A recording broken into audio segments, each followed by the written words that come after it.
नमस्कार, आप देख रहे हैं न्यूज 18। मैं हूं आपके साथ मेनका चौधरी। लोकसभा चुनाव को लेकर तूफानी चुनाव प्रचार जारी है। सभी राजनीतिक दलों ने अपनी पूरी ताकत लगा दी है। आज हमारे साथ चर्चा के लिए इस वक्त मौजूद हैं देश की सबसे बड़ी राजनीतिक पार्टी, सबसे मजबूत राजनीतिक पार्टी बीजेपी के देश के सबसे बड़े राज्य उत्तर प्रदेश के प्रदेश अध्यक्ष भूपेंद्र चौधरी जी। बहुत बहुत स्वागत है सर आपका न्यूज 18 के मंच पर।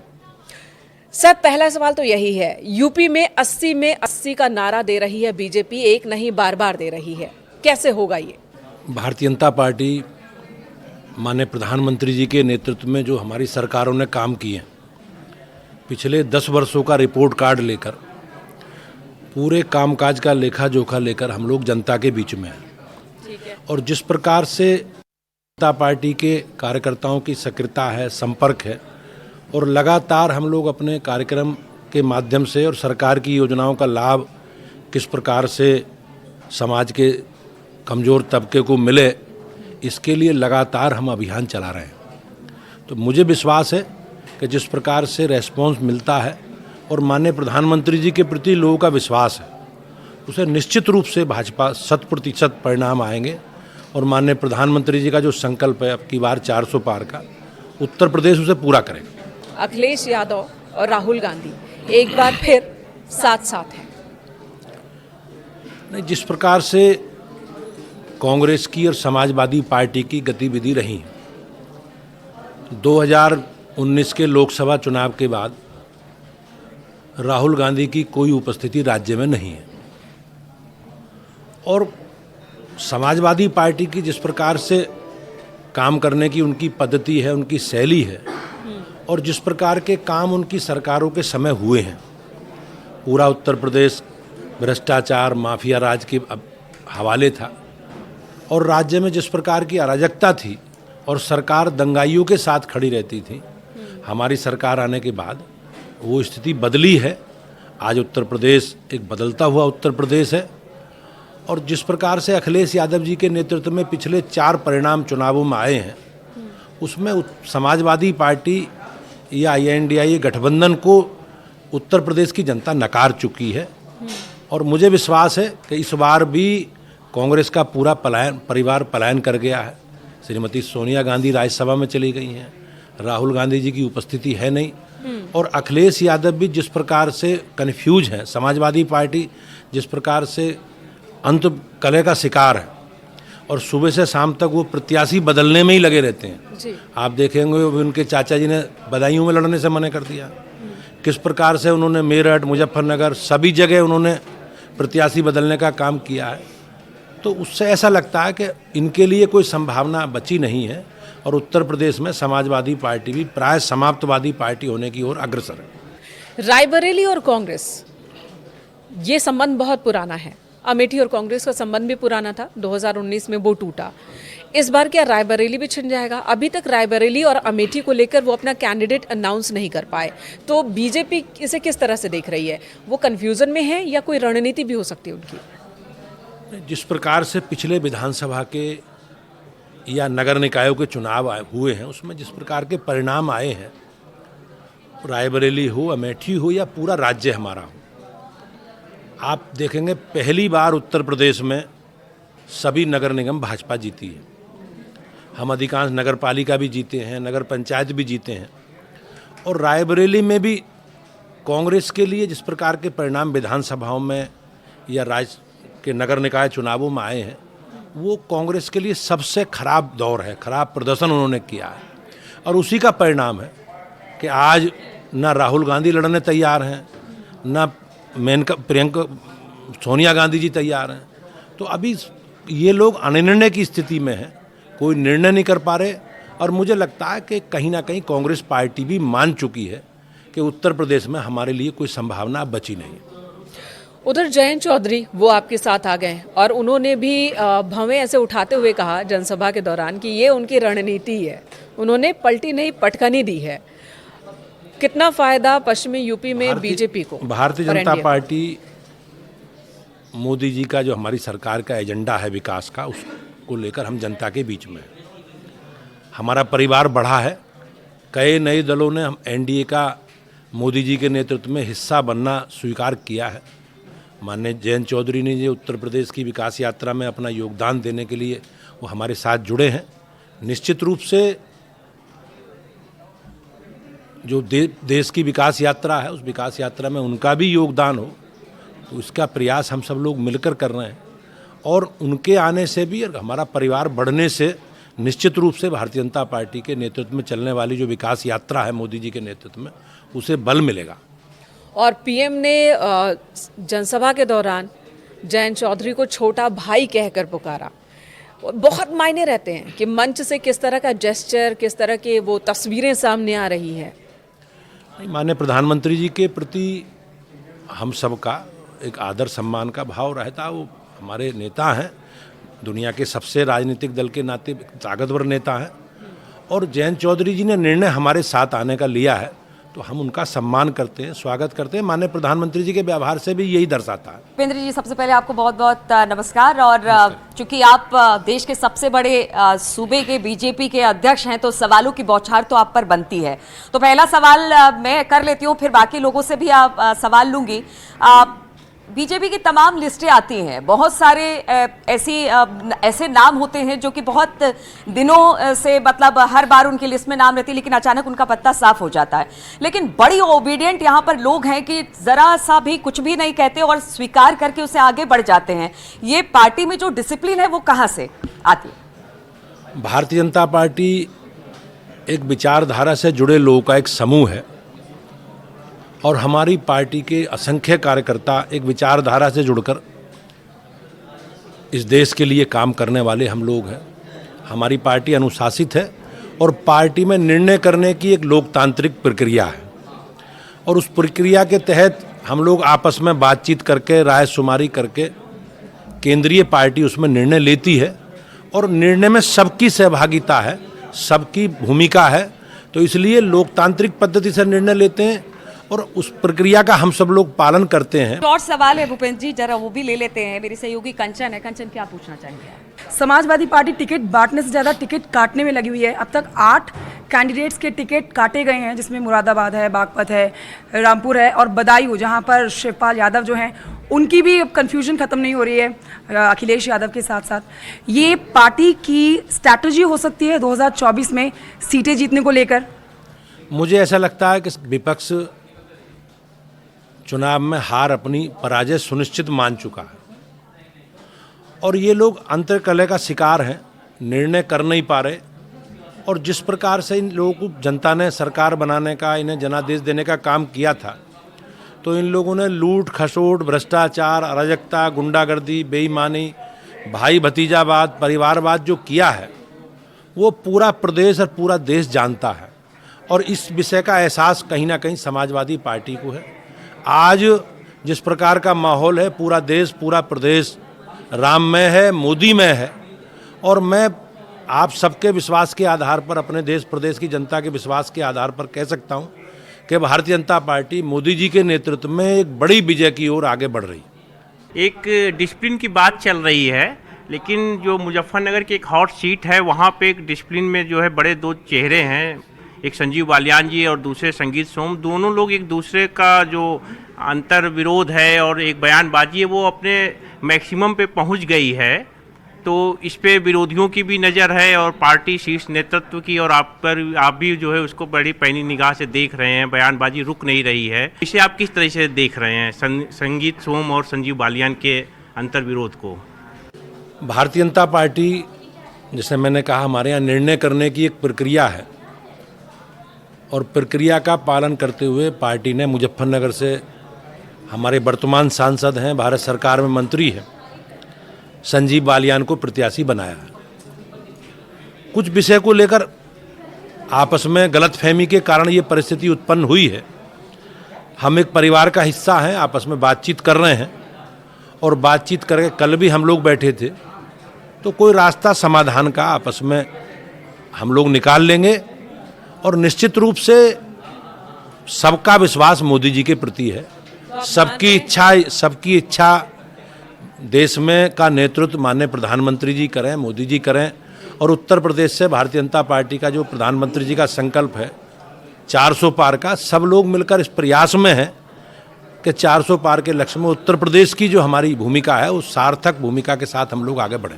उधर संतोष गंगवार जी भी बताया जा रहा है कि वो भी नाराज हैं, उनके जो समर्थक है और मौजूदा कैंडिडेट के समर्थक, उनके बीच भी नाराजगी है, पोस्टर्स वॉर भी हो गया, जबकि पीएम ने संतोष गंगवार जी को मंच पर साथ में बिठाया, सब किया। मैं भी अभी संतोष जी के पास गया था मिलने, बहुत अच्छे सौहार्दपूर्ण वातावरण में उनसे बातचीत हुई।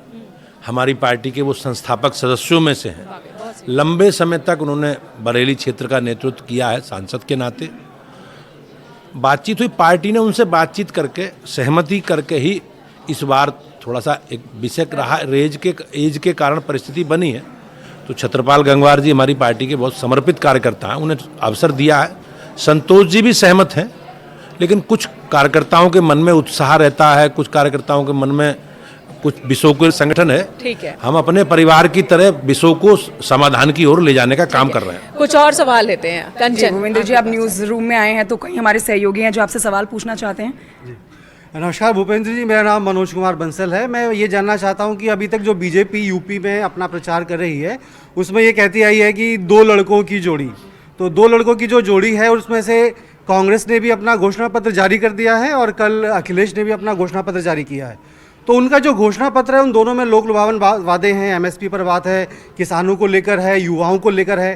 तो अब क्या स्ट्रेटेजी रहेगी बीजेपी की जो है अपने मैनिफेस्टो को लेकर? हम लोग अभी तक हम पूरे अपने 10 साल का कामकाज का लेखा जोखा, आप हमारा कमिटमेंट देखेंगे तो हम अपने जीवन काल के प्रारंभ से ही, जब से जनसंघ की स्थापना हुई, हमने कहा धारा कश्मीर से धारा 370 हटाएंगे, हमने कहा कॉमन सिविल कोड लागू करेंगे, हमने कहा शरणार्थियों को नागरिकता देंगे, हमने कहा देश को परमाणु शक्ति संपन्न राष्ट्र बनाएंगे, हमने कहा भगवान श्री राम के जन्म स्थान पर राम मंदिर बनवाने का रास्ता प्रशस्त करेंगे, और हमने कहा बिजली, पानी, सड़क, शिक्षा, स्वास्थ्य, सुरक्षा, इन सारे विषयों पर हमारी सरकारें काम करेंगी।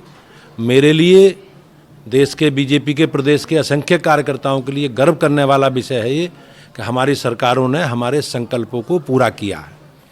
आज भी हमारी पार्टी और हम सब लोग, जो हमारा डेवलपमेंट का एजेंडा है, हमारी सरकार ने जो काम किए हैं विकास के, उन कामों पर हम लोग आगे बढ़ रहे हैं। जहाँ तक किसानों वाला विषय है, उत्तर प्रदेश में और खासकर पश्चिमी उत्तर प्रदेश में हम लोग गन्ना, गेहूँ, धान की खेती करते हैं। आज हमारी सरकार आने से पहले बिजली एक बहुत महत्वपूर्ण विषय है, हमारे एजेंडे में भी है। हमारी सरकार ने भी कहा कि बेहतर बिजली उपलब्ध व्यवस्था कराएंगे। तो आज स्थिति ये है कि आज से पहले पुरानी सरकारों में केवल 4 शहरों को बिजली मिलती थी। हमारी सरकार ने बिजली की बेहतर व्यवस्था वितरण की लागू की, और आज स्थिति ये है कि किसानों को निर्धारित व्यवस्था के तहत बिजली उपलब्ध करा रहे हैं और निःशुल्क बिजली उपलब्ध करा रहे हैं। ये हमारे कमिटमेंट को सरकार ने पूरा किया है। आज गन्ने या अन्य जो फसलें हैं उनकी एमएसपी बढ़ाने का काम भी सरकार ने किया है, और गन्ने में भी, गन्ने के भुगतान में जिस प्रकार से पुरानी सरकारें, गन्ने के भुगतान की स्थिति क्या थी आपको पता है, और सरकारें शुगर मिलों को किस प्रकार से बेचने का काम कर रही थी। हमारी सरकार ने शुगर मिल नई लगाने का काम किया है, उनकी पुरानी शुगर मिलों की पेराई क्षमता बढ़ाने का काम भी किया है। और आज लगभग आप देखेंगे तो 90% शुगर मिल, 90% शुगर मिल केन एक्ट की जो व्यवस्था है 14 दिन भुगतान की, उसे पूरा कर रहे हैं। तो आप ये कह रहे हैं कि हमने जो वायदे किए, जो संकल्प लिया, उसे पूरा किया। गारंटी मतलब मोदी की गारंटी पूरा होने की गारंटी। खैर, विपक्ष कह रहा है जब इतने ही आपने अच्छे काम किए हैं तो फिर साम दाम दंड भेद अपनाने की क्या ज़रूरत। आप उनके नेताओं को तोड़ रहे हैं, उनके सहयोगी दलों को तोड़ रहे हैं, और तो और मायावती जी को मजबूर कर दिया है कि वो बीजेपी की बी की टीम की तरह काम करे, ओवैसी जी को बी टीम की तरह काम करवा रहे हैं और उनको लड़वा रहे हैं ताकि मुस्लिम वोट बैंक छिटक जाए, बट जाए। मुझे ऐसा लगता नहीं कि ओवैसी की पार्टी ने अभी कोई कैंडिडेट घोषित किया है। अभी पहले चरण में चुनाव है, दूसरे चरण में भी नामांकन हो रहे हैं, तीसरे में नामांकन होने हैं। तो जितनी मुझे समझ है, कहीं उनका कोई प्रत्याशी मैदान में नहीं है। जहाँ तक भारतीय जनता पार्टी का विषय है, हम अपने एजेंडे के आधार पर, अपने काम के आधार पर, हमने जो कहा उसे मोदी जी के नेतृत्व में पूरा किया है। मोदी जी के नेतृत्व में जो गारंटी है और गारंटी पूरा करने की गारंटी के साथ हम लोग मैदान में हैं। नहीं कि ऐसा क्या जादू कर रहे हैं विपक्ष के नेताओं पर आप कि इतनी बड़ी तादाद में, चाहे वो कांग्रेस हो, एसपी हो, बीएसपी हो, आम आदमी पार्टी हो, वहां से नेता टूट कर आते हैं, बीजेपी में आ जाते जो हैं। हमारे विचार से सहमत, जो मोदी जी के नेतृत्व में काम करना चाहते हैं, जो हमारा एजेंडा है डेवलपमेंट का, देश को आगे बढ़ाने का, उसके साथ जुड़कर अपनी सहभागिता देना चाहते हैं, हम सबको साथ लेकर चलें। जैसे कांग्रेस ने जब घोषणा पत्र जारी किया, आपकी पार्टी ने उसे मुस्लिम लीग की छाप बताया है। सपा ने भी घोषणा पत्र जारी कर दिया है, उसमें आपको कौन सी छाप दिख रही है? और साथ ही विपक्षी गठबंधन के 2 दल अलग अलग घोषणा पत्र जारी कर रहे हैं, इसके क्या मायने हैं? आप देखते होंगे 2017 में भी समाजवादी पार्टी, कांग्रेस पार्टी 2 युवाओं की जोड़ी के रूप में सामने आई थी। बाद में क्या स्थिति बनी?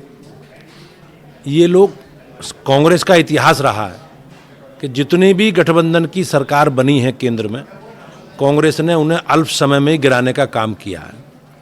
ये इनमें आपस में अंतर्विरोध है और ये केवल भ्रष्टाचार के खिलाफ जो माननीय प्रधानमंत्री जी के नेतृत्व में काम हो रहे हैं, उनसे घबराकर ये लोग अपनी उस सब विषयों को बचाने के लिए ये लोग संगठित हो रहे हैं। इनका कोई एजेंडा नहीं है, इनकी कोई वैचारिक प्रतिबद्धता नहीं है, देश इनके एजेंडे में नहीं है, इनके एजेंडे में इनका परिवार है, इनकी जाति है, इनका समाज। लेकिन अखिलेश जी कह रहे हैं कि समाजवादी पार्टी के पीडीए का कोई तोड़ बीजेपी के पास नहीं है। उनका जो पीडीए का एजेंडा है, आप उनके निर्णय अगर आप देखेंगे तो उस निर्णय में विशेष परिवार, विशेष समुदाय तक सीमित है। मैंने पहले भी कहा, भारतीय जनता पार्टी आज बदलती हुई भारतीय जनता पार्टी है। भारतीय जनता पार्टी का कमिटमेंट सबको साथ लेकर चलने का है। हमारी पार्टी का स्वरूप भी अब सर्वव्यापी है, सर्वस्पर्शी है। और माननीय प्रधानमंत्री जी का जो संकल्प है, सबका साथ, सबका विकास और सबका विश्वास, उसमें पीडीए भी है, उसमें सारे लोग हैं जी। आप हमारी सरकार में जितनी लाभार्थी परक योजनाएं हैं, हमारी सरकार गरीब कल्याण के लिए समर्पित सरकार है, हमारी सरकार अंत्योदय को समर्पित सरकार है और हम सबको साथ लेकर चल रहे हैं। आप लाभार्थियों की सूची, हमने बड़ी संख्या में माननीय प्रधानमंत्री जी के नेतृत्व में गरीबों को प्रधानमंत्री आवास दिए हैं। उसमें आप सूची देखो, उन सूची में समाज के सब वर्गों के लोग हैं। जो पात्रता सूची है, हम उसके साथ आधार पर आगे बढ़ रहे हैं। माननीय प्रधानमंत्री राजीव गांधी कहा करते थे कि 1 रुपये भेजते हैं, 85% गायब हो जाता है। अब कितना जाता है? अब 100% जाता है जी, डायरेक्ट। लेकिन भूपेंद्र जी, लोग ये जो विपक्ष है, आरोप ये लगाता है कि बीजेपी ने आखिर कितने मुसलमानों को सीट दे दी। खैर, वो तो उनकी बात है, वो आप जवाब दीजिएगा, लेकिन एक सवाल ले लेते, उसका भी जवाब दीजिएगा। बीजेपी ने अभी तक अपने 74 में से 69 कैंडिडेट उतार दिए हैं, 5 सीटें बाकी हैं। प्रक्रिया बहुत पहले से शुरू हुई। क्या बात है, रायबरेली पर इतना सस्पेंस क्यों है बीजेपी में? अभी हम लोगों ने लगभग 1.5-2 महीने पहले अपने प्रत्याशी चयन की प्रक्रिया को आपस में बातचीत करके, क्योंकि हमारा कार्यकर्ता आधारित संगठन है बड़ा हमारा, तो उसमें बातचीत करके हम लोग सारे विषयों को लेकर केंद्रीय चुनाव समिति में हम लोग गए थे। बातचीत हुई है। ये अंतिम चरण की सीटें हैं, सामान्यतः इसमें एक आध तीसरे चरण की भी है।